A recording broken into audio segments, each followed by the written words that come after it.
Hello and welcome back to 40-Minute Mentor, the podcast on a mission to raise aspirations and inspire the next generation of category-defining founders, all in just 40 minutes. Today marks our final bonus episode of this VC feature series. So far, we've covered how to prepare for a fundraise and how to set up for an exit. Today, we're following a slightly different format, where Corinne Thompson and I run through a quickfire checklist for your next fundraise, from key metrics and data points investors care about the most to the biggest red flags and crucial questions founders should ask to a potential investor. So for one last time, here's Corinne Thompson's pocket-sized fundraising mentorship.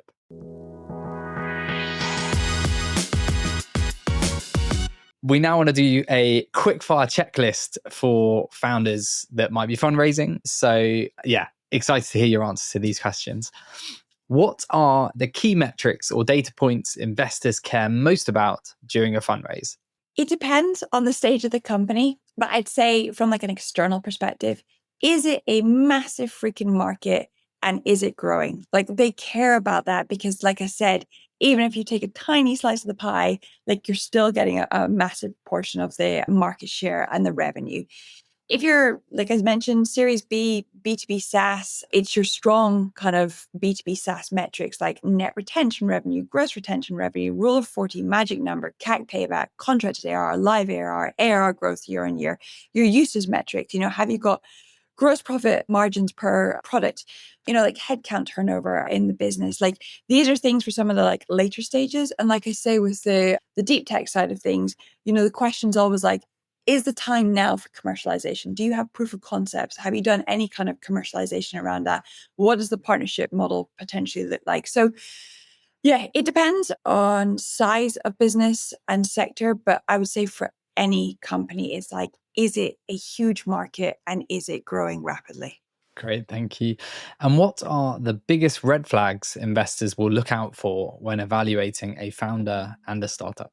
Yeah, I think different investors look for different things. I would just say that the founders that are out there treating this like a sales game and making this a relationship game as well, and meeting regularly investors for, breakfast, lunch, dinner, drinks, coffee, whatever it might be, then those are the ones that I have typically found that tend to go and raise sort of like at higher valuations and at higher kind of like quantums, because they've just been out in the market, building that sort of investor conviction, brand, momentum behind their companies. I'd say investor conviction is a big one in fundraising, insofar as you've got to showcase that you have a company that someone really wants to be part of.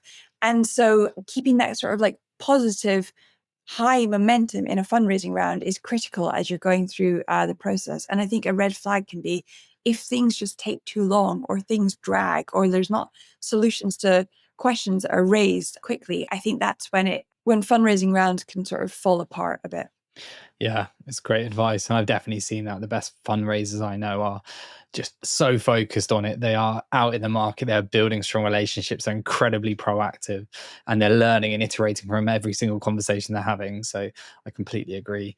What are the biggest challenges that you see founders face during fundraising processes?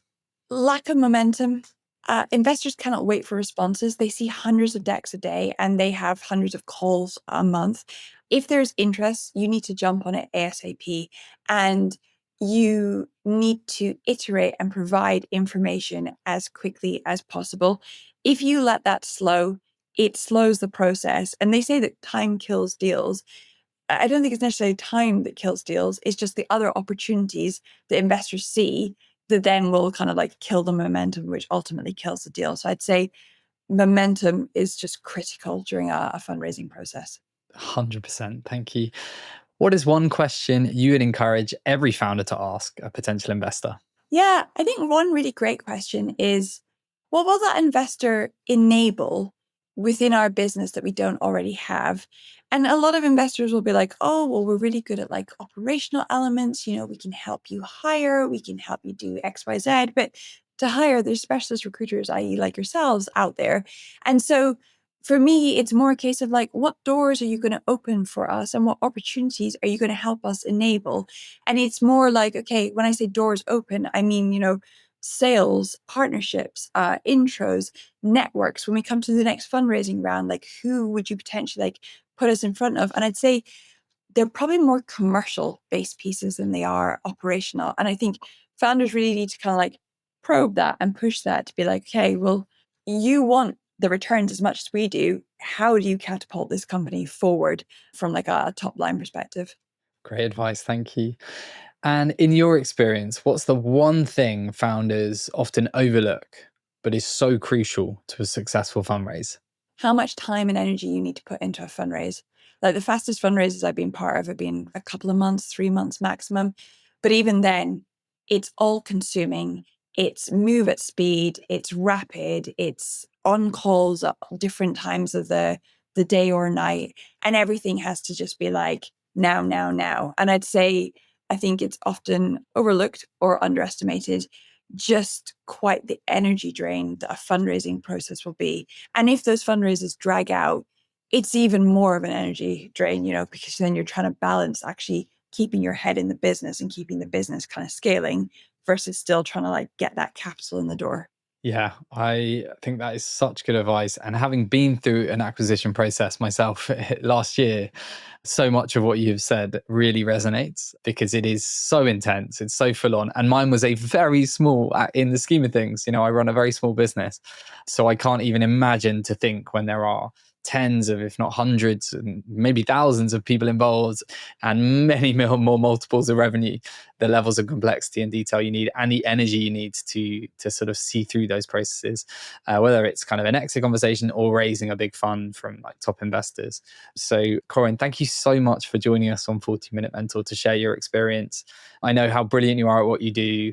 I know lots of founders that have worked with you and who sing your praises, and it's just so great for founders to be aware of your services because it's not something you want to get wrong. So having someone like yourself alongside them is a great thing. So thank you for taking the time to share your experience. Yeah, thank you very much, James. Appreciate it.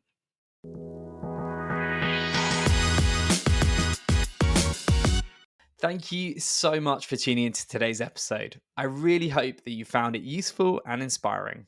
If we have left any questions unanswered, or if you have any feedback or guest recommendations for future series, then please make sure you get in touch on info@jbmc.co.uk. I often get asked by listeners how you can help us spread the word about 40-Minute Mentor. There are two simple ways you can help. Firstly, share this episode on your preferred social media platform, and LinkedIn is probably where I'm most likely to see it. And you can also leave us a review on either Apple Podcasts or Spotify. Every share on social media and review left on the podcast platforms really helps us to get 40-Minute Mentor in front of new audiences and share the power of mentorship even further. Thank you so much for your ongoing support, and I look forward to seeing you again next Wednesday for even more pocket-sized mentorship.